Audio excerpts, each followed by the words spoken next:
আসসালামু আলাইকুম। বিসমিল্লাহির রহমানির রহিম। দ্বিতীয় পরিচ্ছেদ 1 নাম্বার। নবী করিম সাল্লাল্লাহু আলাইহি ওয়াসাল্লাম ইরশাদ ফরমাইয়াছেন, যে ব্যক্তি কোনো অন্যায় কাজ হইতে দেখে যদি হাত দ্বারা বন্ধ করিবার শক্তি রাখে তবে উহাকে হাত দ্বারা বন্ধ করিয়া দিবে। যদি এই পরিমাণ শক্তি না রাখে তবে জবান দ্বারা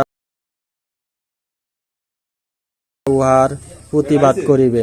যদি এই ক্ষমতাও না থাকে তবে অন্তর দ্বারা উহাকে খারাপ মনে করিবে। আর ইহা হইল ইমানের সর্বনিম্ন স্তর।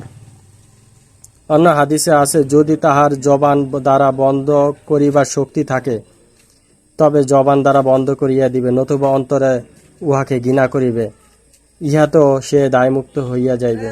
আরেক হাদিসে বর্ণিত হইয়াছে, যে ব্যক্তি অন্তরে উহাকে ঘৃণা করে সেও ইমানদার বটে, কিন্তু ইহা হইতে নিম্ন ইমানের কোনো স্তর নাই।